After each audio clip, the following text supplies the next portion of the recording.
Marianna Hogan. Ouais. Bonjour. Salut. Ça va? Ça va Super. toi?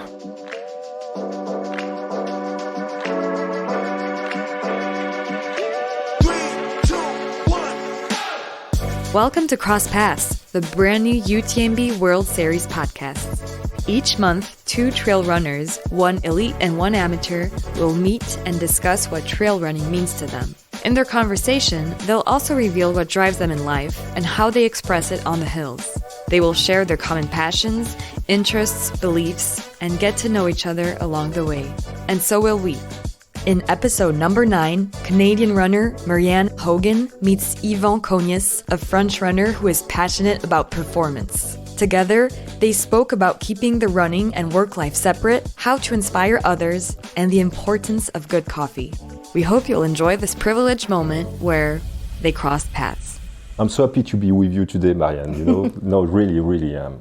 So let me point some ideas about your profile, where you come from, and so on. So I understood that you were born in Montreal.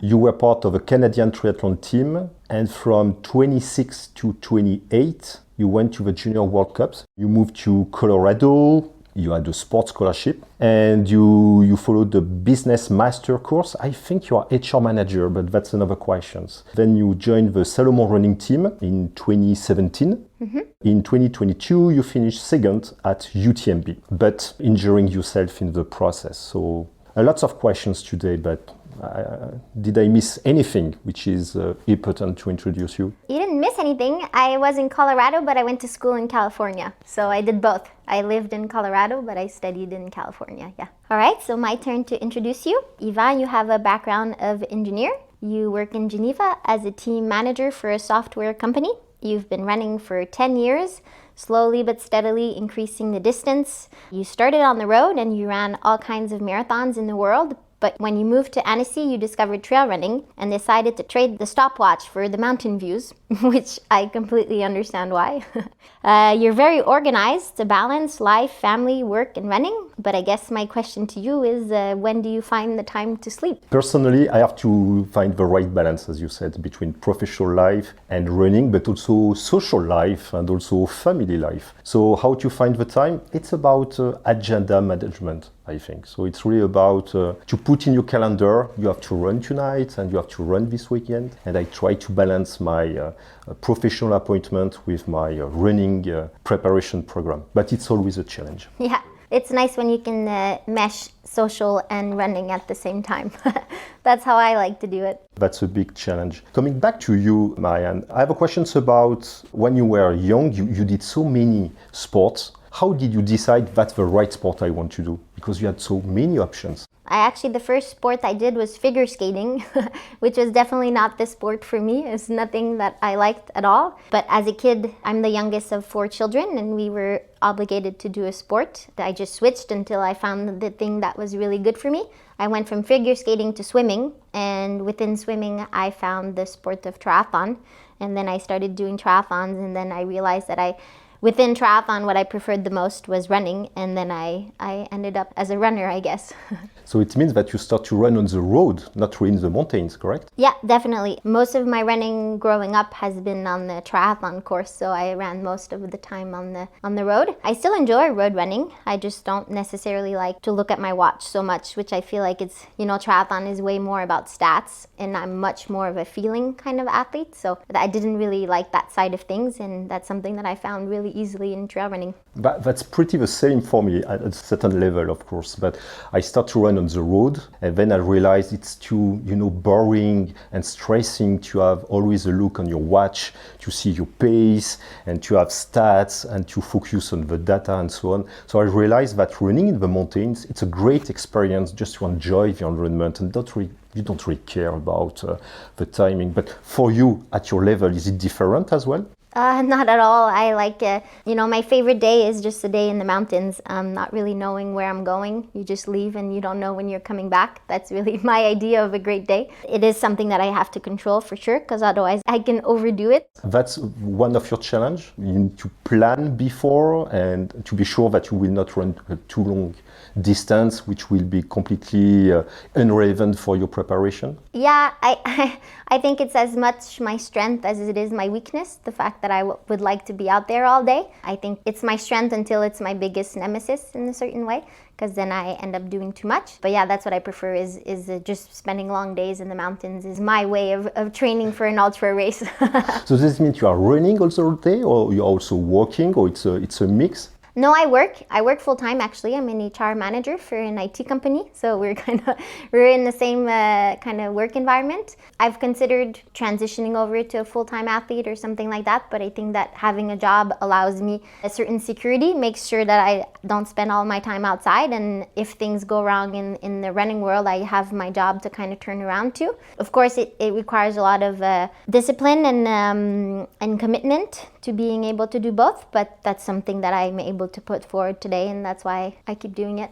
Yeah, that's something I have also to learn on my side, because when you are working all the day and you think about what will be your next race or what will be your next preparation program, the challenge is how I'm going to accommodate my working life and my preparation. I'm feeling pretty bad there because sometimes I'm running too much and it's not really relevant for my level. Yeah. That's the same, I think, at your level as well, as a professional athlete. I think it's definitely something that you need to figure out what the right balance is. And the thing is, throughout the year, throughout the seasons, the balance isn't necessarily the same.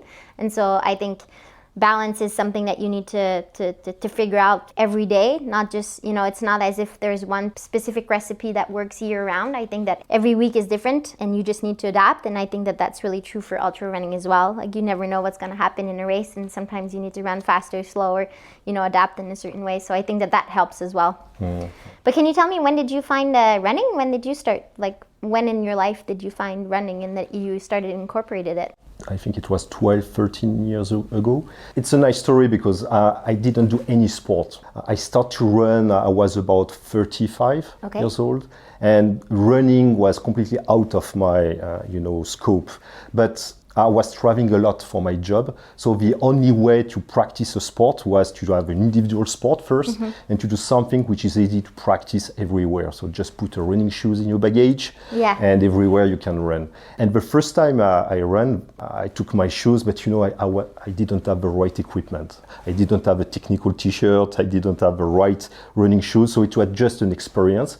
And I realized running outside in my district, just out of my apartment, I realized, wow, there is a garden there, or there is a forest, so I realized that running or walking will provide me a new experience about my environment, which is completely different from when I'm driving with my car and so on.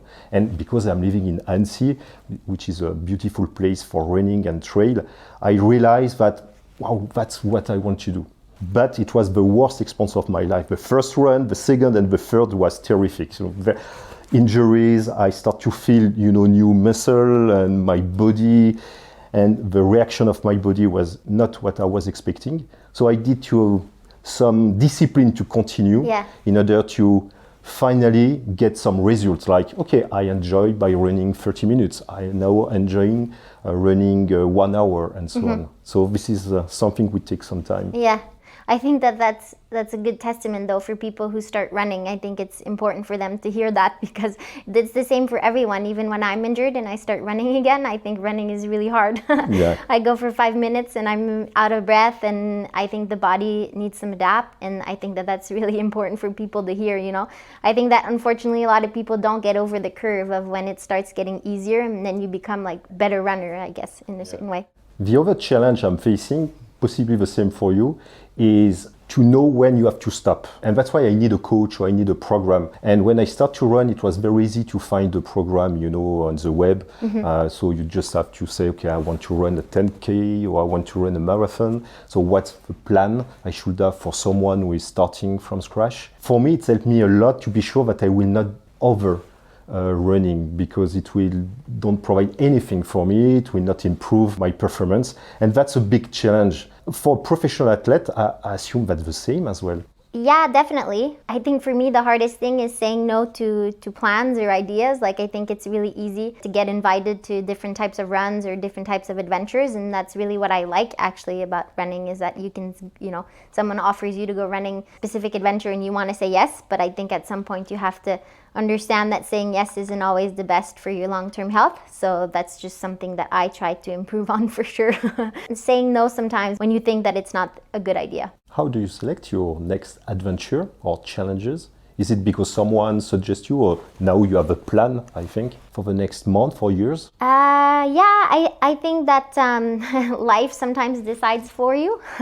I had been injured for a while, and I guess Western States and UTMB are two huge challenges that I wanted to do for a while. And I think now for my next adventure, I think we might get to it. But for UTMB, I had a good result, but not a good race, in my opinion. The last marathon of the race was really, really painful and very, very brutal, and not at all to the level that I would like. So for me, it's very clear that I want to come back to have a better race. I'm not necessarily sure it'll lead to a better result in terms of like position, but I want to make sure that I come back and deliver a race that I'm 100% happy and proud of.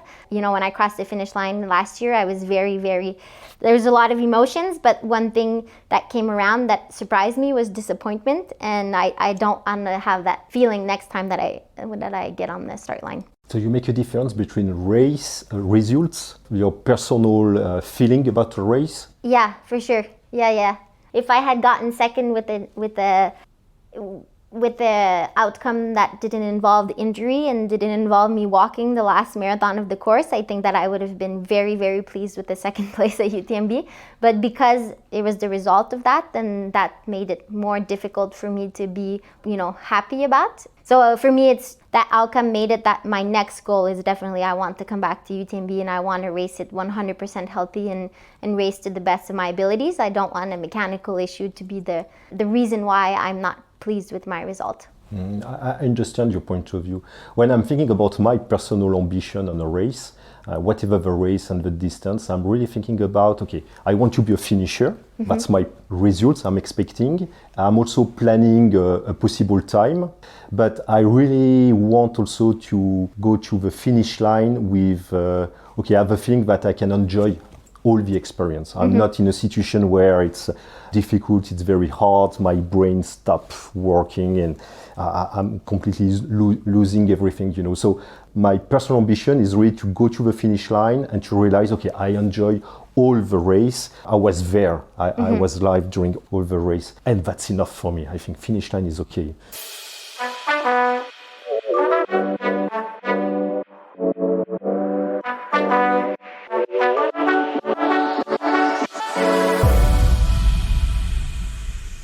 I need to do that with my wife because the preparation is so challenging in terms of professional life, social life, and so on. We need to be aligned together to be sure that we will take the 6 months needs to do the preparation. Does she run as well? Yes, she is running as well. We did together the Marathon des Sables last year. So it was an adventure together, which put harder the challenge because you have an individual challenge. Yeah. But you have also to take care. By the way, she take care about me. The plan was I will take care about her, but because of the condition, the temperature, the challenge, finally she helped me a lot during the Do you run it all together, or do you do your own race and then you reconvene at night? I was expected to run faster than her, so the plan was we will start together, and I will wait for her at the end of each day. But it doesn't work like that. The temperature was so high that I ran not so fast, and she was waiting for me in the first milestone in the race. She supported me and she helped me to go to the end. Okay. But after 3 days, she had to stop because the temperature was so high. Body's temperature was about 42 degrees. So she stopped and I continued the race alone, which was a second race for me. So I had the first race with her, thanks to her support. Yeah. And the second race completely alone. How do you guys manage the being happy for one another, disappointed for one another? Like if she had to stop at that point, like I feel like that's something that can be difficult to manage for sure. When she had to, because it was not her decision, it was the doctor's decision, Okay. you cannot continue, you have to stop. So I realized she would be very unhappy and disappointed about that. The third part of the race was after, because before it was the preparation, during it was the real race, and after it was how we are going to manage together the fact that I was a finisher and you want to continue and you want to do it again because you want your medal. So the discussions we had just after the race was, she asked me, I want you to help me to do the race again next year or in 2 years from now. And it took perhaps 2 or 3 months for me to say yes, because when you experiment this kind of race, you have to realize, okay, but it's about 6 months preparation, it's a 1 week race with some risk not to go to the end. And because that's my personal ambition to go to the finish line, it's like a bet, it's a risk. So should we invest so much time and energy in this kind of race? Because she wants you to do it again with her? Yeah. So now I decide to say yes. I'm going to go with her. And we will do it again. Okay. Did you experiment this kind of? No, I've done a couple stage races, but stage races somehow scare me. Why? Because I have a tendency of going to like the extreme every single race that I do. Like I usually completely destroy myself. Usually when I cross the finish line, I have trouble walking after. And so it's really difficult for me to control myself within a stage race, because every day you just demolish yourself. And then at the end, you're... So I like it. I think it's an even bigger challenge for sure, stage races. My first stage race was the Transalpine out here in Europe with Mathieu Blanchard. I completely demolished myself. I remember when the day was ending and then I couldn't function. I had to go spend the rest of the day in bed because I couldn't do anything else. And what are the lessons you learned from Mathieu Blanchard you could share with someone like me who is very junior in this sport? So he's kind of like you in a sense. He's an engineer, and so he's very disciplined, and he will do everything in order to have the best performance, which is completely different than me. Like we have completely different brains, and I think that that's why we mesh really well, is he's always there kind of have like the right way to do something, and I'm always there to have a good time doing something. And so sometimes it's good to kind of bring those two together. I think he's just the proof that if you are dedicated and work hard towards something, there is incredibly huge room for growth. And I think that that's what everyone should learn from, not only him, but everyone who just works hard at something. I think that the more you work towards something, the better you will become at that one thing. And so I think that he's a prime example of that. He started running at, he must have been late 20s for sure. And he was able to become one of the best ultra runners in the world. So I think that he teaches everyone that it's never too late to kind of go for your dreams. That's a good advice. As an engineer, as you said, I'm used to use a lot of the data, all the SportWatch website are collecting for you, providing some personalized program and so on. I'm very focused on this kind of data. Are you also really data driven when you are preparing yourself, or you just use your feeling to know, okay, I'm in a good shape today, or I could do more? Yeah, I'm a very feeling-oriented athlete, but I am trying to modify that a little bit because I think that my feelings aren't necessarily always good. I never see the red light that should be flashing in my brain that says this is too much, you're gonna break yourself. And so I'm trying to incorporate more and more data just to kind of get a better idea of where my limits are. But I think that I will always be more feeling-driven than data-driven, just because I think that your watch and your heart rate and the pace can be telling you something, but if you're feeling great and why not go for it? That's kind of my mentality, and so I think that that's why sometimes it's really good, but I think that I could use a little more data in my life to kind of get more organized. Okay, that's interesting, because I was thinking that professional athletes like you do have a plan, a strategy, but in fact you have some flexibility. So it means that sometimes because of the weather, because of how do you feel, you could adapt? Yeah, and I think that most professional athletes will say that they have a very strict plan and they follow it. It's just not the way that I have decided to go about running a race. But again, it's something that I could improve. There's room for improvement for sure, and I will say that. But for me, it's important to keep an element of fun even through the nutrition strategy. A lot of people laughed last year because I had a pizza at Courmayeur. So yeah, I am a little left field with that, but sometimes it's crazy. But for me in a race, I get hungry. So I'd rather eat something than, stuff a gel down my I think the key thing for nutrition is knowing that what works for you, not necessarily go through the textbook. But I definitely have some staples, like I have like some purees is what kept me through UTMB. So those are certain things that I know that if I can't eat anything, then that's the one thing that goes through. So those are things that I fall back I through. have a similar experience. I'm used to practice a lot. I don't want to explore, new nutrition, a new bar, a new fruit or whatever. I think pizza, it's not sure it's a good advice for me. Not sure I will use that, but I understand that sometimes you need some flexibility and think about your feeling. Initially, I was used to put some alarm, on my sport watch. So each 20 minutes or 30 minutes, don't forget to drink or don't forget to eat something. And it was very boring. And I realized, no, it doesn't work like that.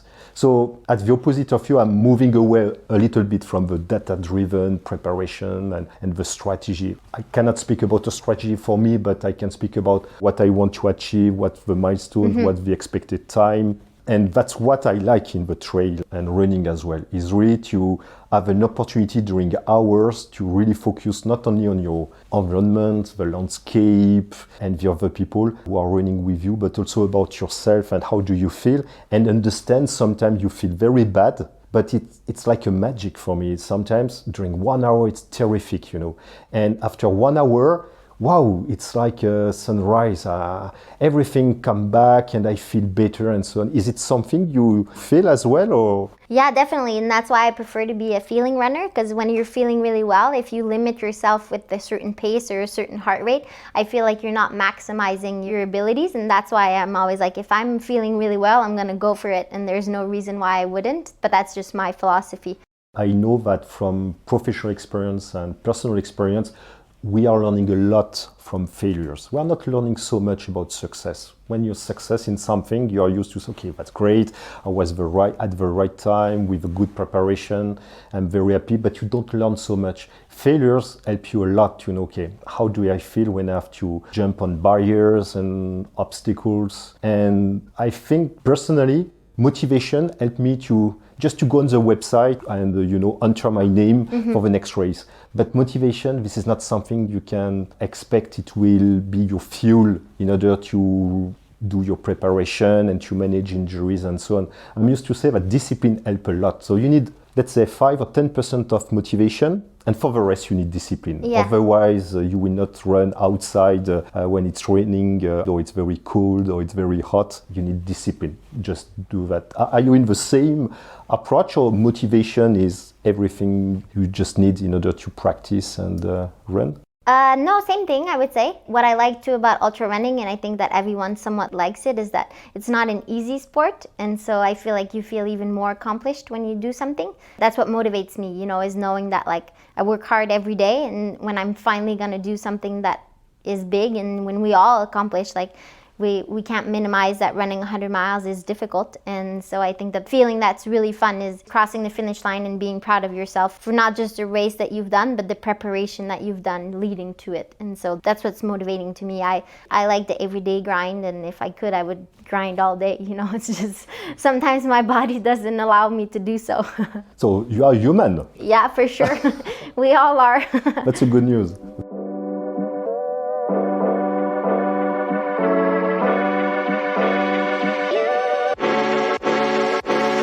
Do you do other sports? Probably I would do something else. I like very much trekking and walking, and also going to the gym.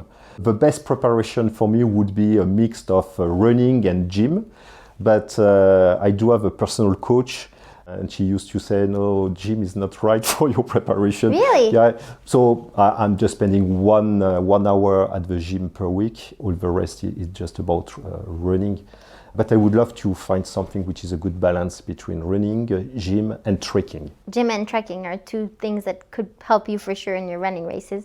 When it will be too challenging for me, possibly I will move to trekking, stage trekking, like the Pilgrim's Way to Santiago de Compostela, for example, which is a huge training. My parents have done that. Do you think about that? Would you like to do that? Yeah, I'd really like to do that, actually. I feel like that's the one thing that makes me want to quit my job, is that I could leave for long adventures, Like there's a lot in the States that are popular, like the Appalachian Trail or the Long Trail, or like I definitely really, really want to do that someday. But I think I'll wait a little bit before I do that. Yeah, that's one of my best personal experience.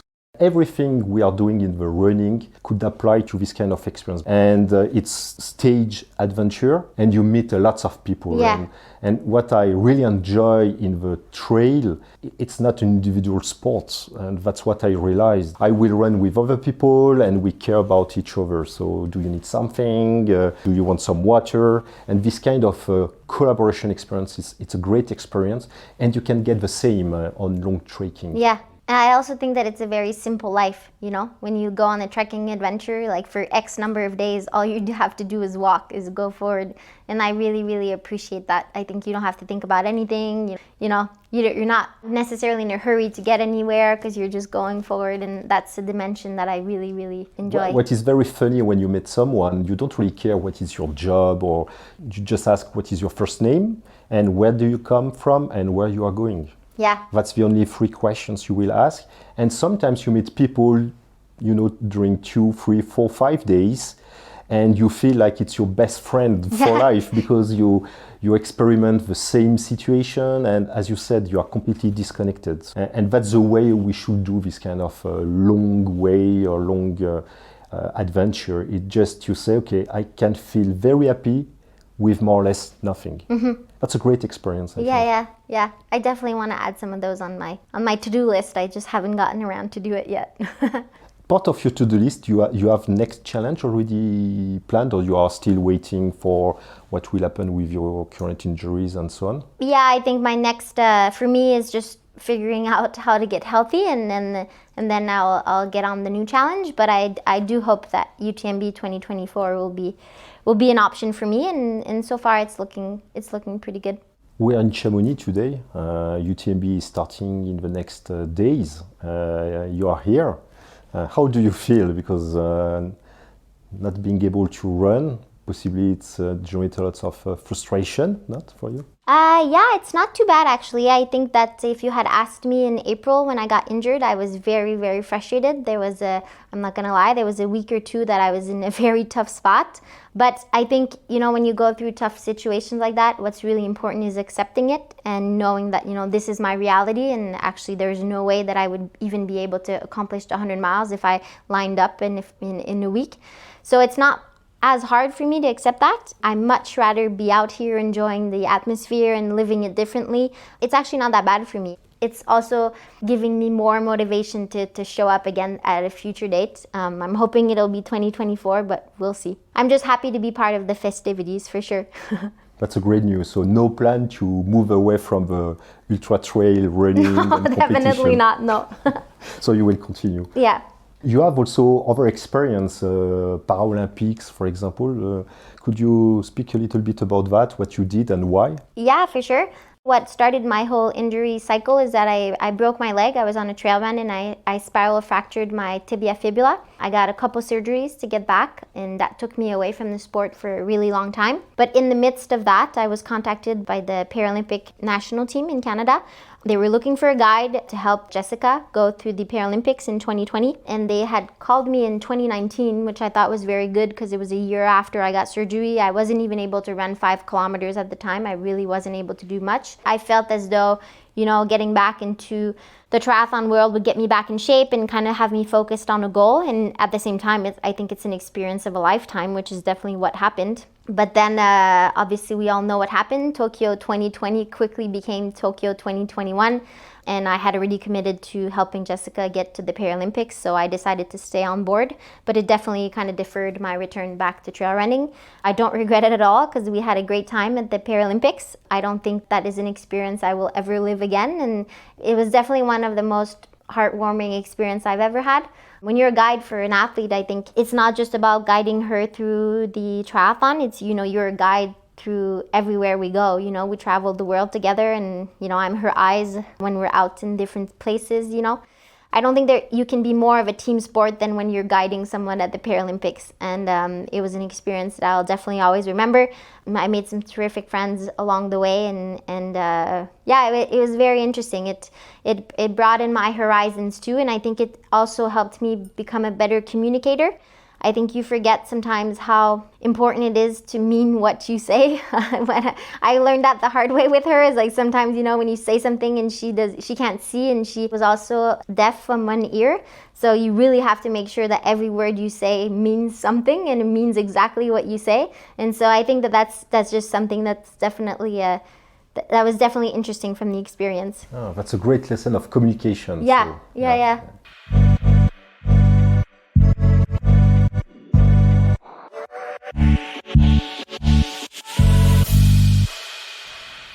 So do you have any time for hobbies in your life other than running, or is running and family work mostly of what you do? Well, I'm super active, so I'm doing a lot of stuff. I'm working for the software company and running a lot. And my hobby, which for some people could resonate not really as a hobby, but I love teaching as well. So I am a professor in some universities in nice. Geneva. So I'm managing some executive training for professionals in digital transformation, business consulting, and so on. So for me, it's a hobby. So I love to take time to prepare the content I'm going to deliver, engage discussions with the participants of the program, be part of that's something I'm used to leverage in my professional life as well. I mean, people I'm working with and myself, what we love to do is to learn new things. We have role activities, but what makes people happy to do their work is to be sure that they will continuously learn new things. And this is exactly what I'm doing with the universities I am part of, is to identify new domains and to share experience with students or with professionals. So I know that it's a strange hobby, but that's my personal hobby. Yeah. That's a good one. And you? I think I probably similar to you, is a pretty busy life, but I am an HR manager, but I'm also a coach with a company which is called La Clinique du Coureur, the running clinic. So that obviously is not necessarily a hobby, but it's nice for me to do that. I like to accompany people into reaching their goals. So with that and work and running, I'd say that those are my main hobbies, but I bike a lot now. And for me, I'm a very social person. So I guess my hobby is spending time with friends and my family. I'm the youngest of 4 children, and every one of my siblings are now having children. So it's really nice to kind of spend time with my nephews and nieces. I have a question for you, Marianne. If you could have any celebrity as your running partner, who would it be? That's a good question. I'm not someone who gets, I guess, inspired by celebrities. I'd rather find inspiration in people that surround me. I think that there's a lot of things that people around you do really well, and I think it's good to get inspiration from them. And so I think, I don't know, to me, like a celebrity is somewhat outside of your scope, and I'd rather stay within, in the sense of like, I think there's a lot of inspiration to take from people around us, and I think there are definitely people around me that would be considered celebrities. So I would prefer to go running with them. I prefer to go running with my friends and kind of have a good time with them. Yeah, so you are the celebrity you are running with.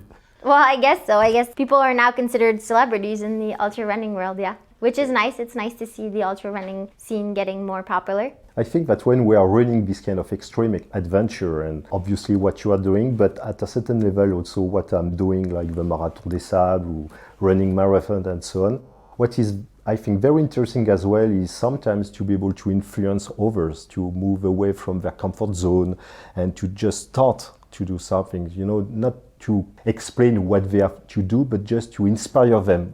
Let's start a run, or let's just start an adventure. It could be very, small race or very easy race, but just try it. Yeah. And that's why I think that you have a critical role there, not just to demonstrate the highest level of your sport, but also to inspire people that they could start with something pretty easy for you, but which could make a lot of sense for them and change their life. Yeah, and I really mean it. Like recently, when I was injured after a couple months I was outside of the game, I started running again, and my first one was like 3 times 1 minute run, 1 minute walk. And I was really out of breath during those 1 minutes. And I think that sometimes, people are quick to say like, oh, it's easy for them, and running is easy for some people, but it really isn't. I think that we train our bodies to do what we want them to do. So I think people need to remember that, and that's what the message that I want to send, because I feel like that, I don't think you can go from the couch to 100 miles in a day, but I definitely think that, if you decide that that's what you want to do, you can definitely go from a couch to 100 miles if you put the work in. And I think that that's what I want to influence people to think, because that's really my reality, is that when I leave the couch for the first time, running is hard and my hips hurt and I'm out of breath, and I'm not that good of an athlete from the basis of it all. But then when I start working at it, then I see tremendous improvement. And I think that that's what's really motivating and should be motivating for people. I'm very pleased to listen that you are, let's say, ordinary people. So sometimes because of injuries, you need to move away from your comfort zone, and it's a lot of work. It's not just talent. You have talent, of course, but it's also a lot of preparation, discipline. If you had to inspire someone, what would be your advice? I think it's important to put yourself out there and get out of your comfort zone. For me, running has brought so much to my life. Most of my dear friends are runners. Most of my traveling has been through running. I guess the lifestyle that I have today that I wouldn't change for anything in the world is due to running. And that's something that I gave myself. It's not as if I woke up one day, like I said, and I'm not a born runner. I'm not your typical kind of runner. And I think that there's something to be said about building something for yourself and living the life that you want through it. And I think that it's definitely never too late to start running. I think that a lot of people start running later on in their life, and it can happen very quickly. But I think the most important thing of all is that you do something that you love. And so if running isn't a thing for you, that's really okay. But you should do something that you're extremely passionate about, because it's going to bring you a life of joy.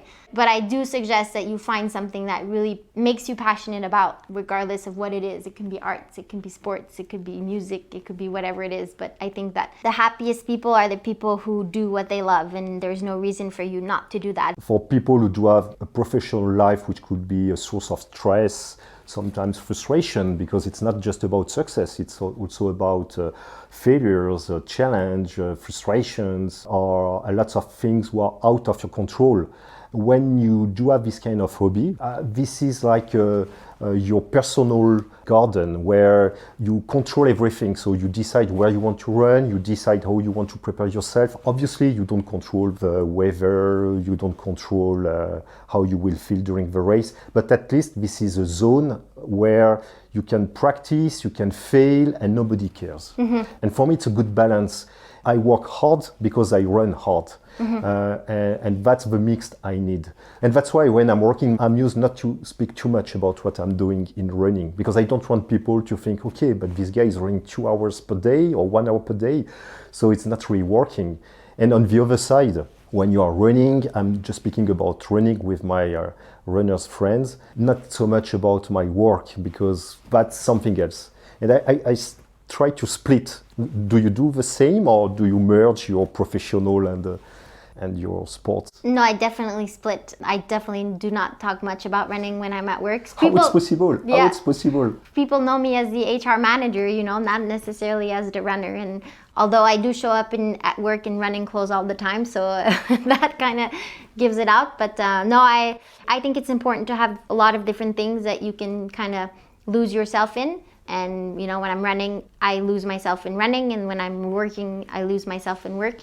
The balance is, I like to run. If I'm in Montreal, I like to run to work and run back, because as soon as I start running, I forget about work, and vice versa.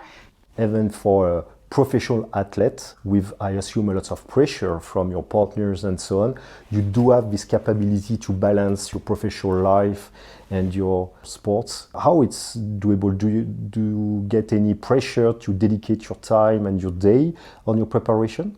No, I'm not someone who feels pressure very strongly. And I think that it comes from the fact that I run because I love to run, and I guess I just happen to have good results. But it's not as if I run to perform.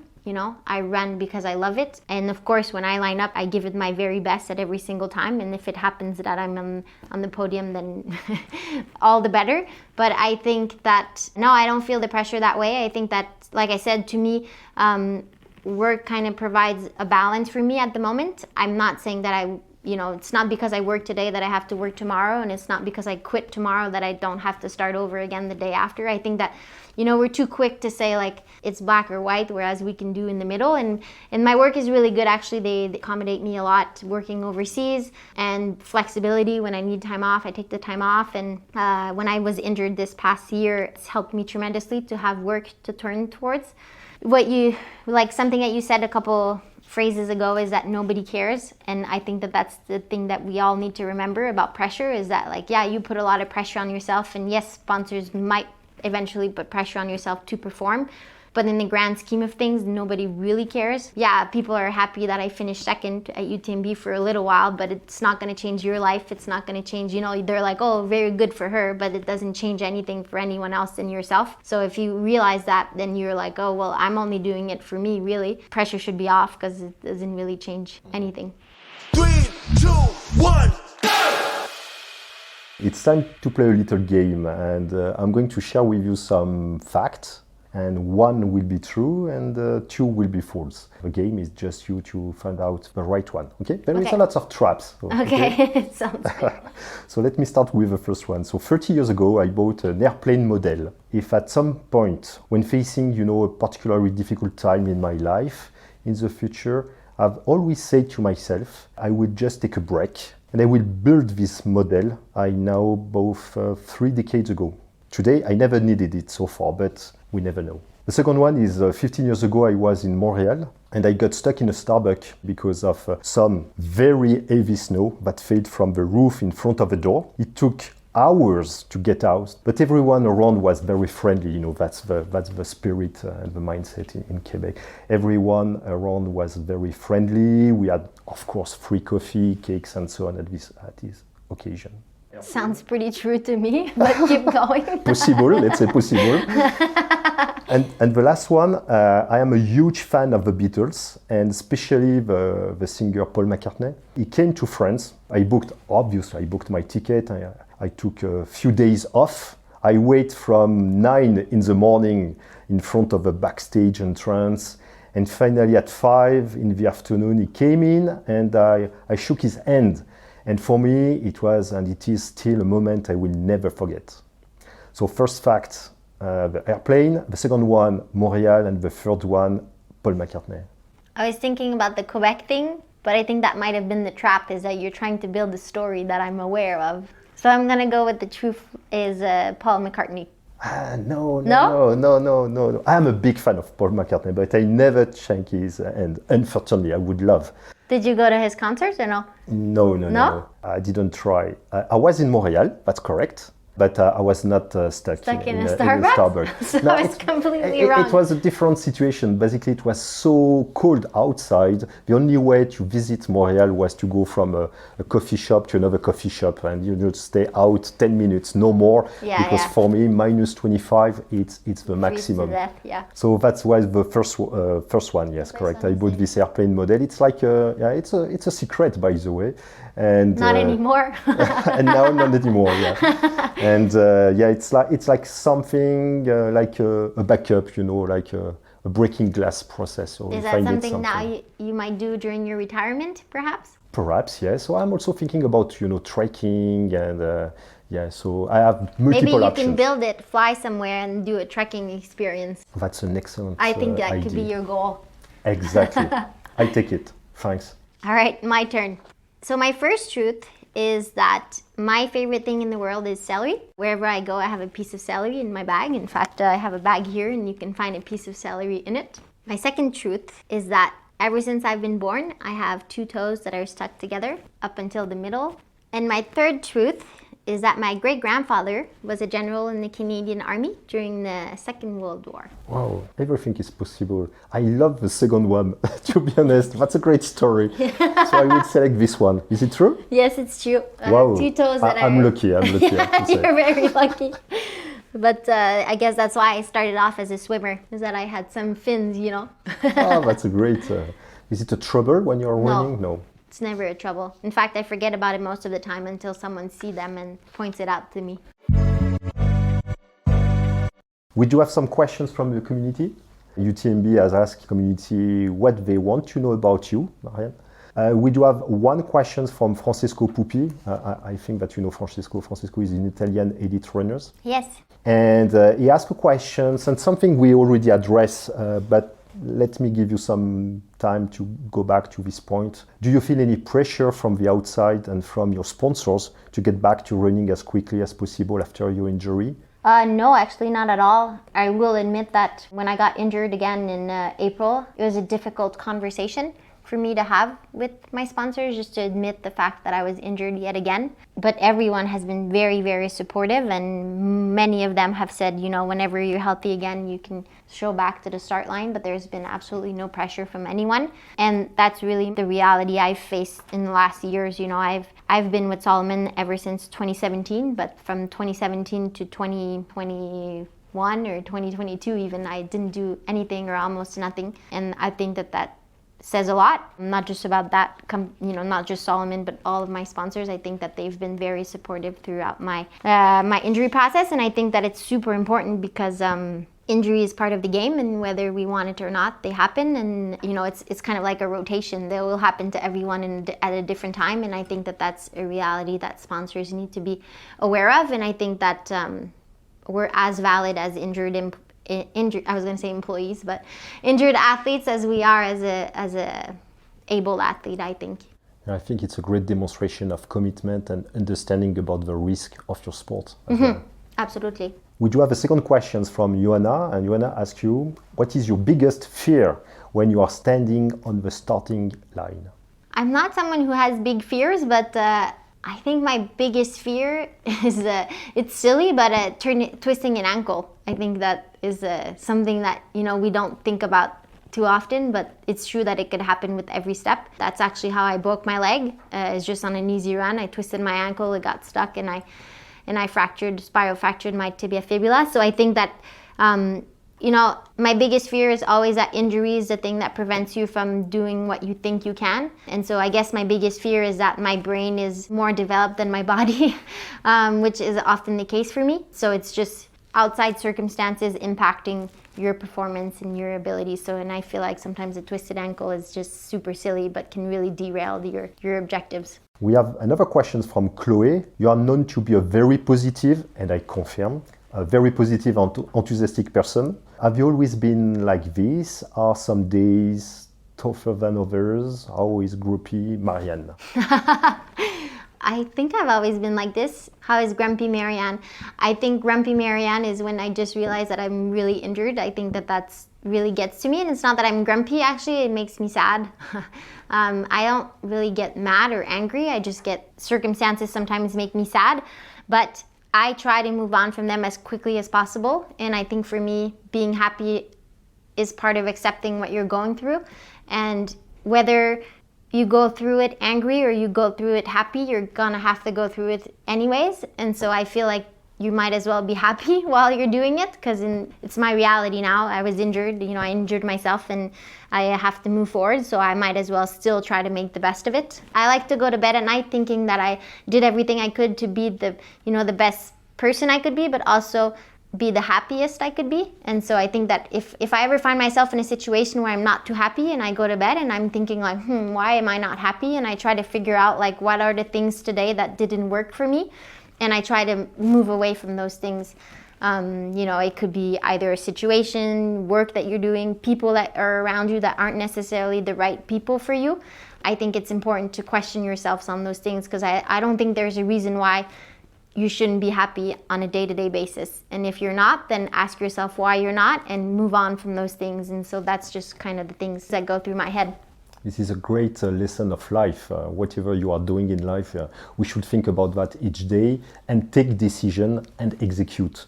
The challenge sometimes on my side is sometimes you feel not so happy, but you have to identify the actions and you need also to execute the action. So it's all the process which need to be complete in order to change away and to move away from a bad situation. But I understand that's a great lesson, and I think that you can apply, and that's the beauty of this kind of sport, which is an extreme sport. You learn so much during this kind of adventure about yourself, about others, about how do you jump on barriers and so on. So this is very helpful in your personal life as well, with your family, friends, or professional. And this is something which is, I think, a good combination. That's why personally, I recommend to do both, to have a professional life, of course, but also to have this kind of experience where lessons you learned can be very helpful in order to be happy. Yeah, great. Well, thank you so much for taking the time to discuss with me today. It's really nice to get to know you better. What is your next big milestone then? Do you have any big goals for this year? I know that MDS looks like it's going to be the year after that, but this year, do you have anything else going on? Yeah, so thank you, Marianne. I really enjoy these discussions together. It was a great opportunity for me, to speak with someone with your experience, but also approach to life and how to deal with injuries and challenges and so on. So what's next for me? So I will run this MCC, which is next Monday. I will take some time, I think. I need to do something else, change my mind about so much preparation and so on. And you mentioned Marathon des Sables. I will re-engage for sure. And I'm still thinking, but if you have any advice for me, what would be a good race for someone like me? Yeah. For bucket list races, I think there's so many. I think for me, what I want to keep doing is finding areas that I want to visit and then do a race there. As opposed to doing a race for its prestige, I think I want to keep racing places that I haven't been. Like it'd be nice to go to Argentina or Australia or things like that. Like I think it's nice to use running as a reason to travel and discover new people, new places. And so I think that would be my recommendation, is not necessarily find a race, but find a place where you want to travel to and then find an event within that race. And if you can bring your family, then it's like a big vacation for everyone. Thank you for the idea. Thank you, Marianne. Yeah, thank you so much. That's it for today. We hope you enjoyed this moment and found some inspiration to get out on the trail paths. If you did, please give us 5 stars on Apple Podcast or Spotify and share it with a friend, a colleague, or someone you just crossed paths with. If you don't want to miss the next episode, subscribe to the podcast and follow at UTMB World Series on social media. We will be back next month for a new extraordinary meetup. Stay tuned.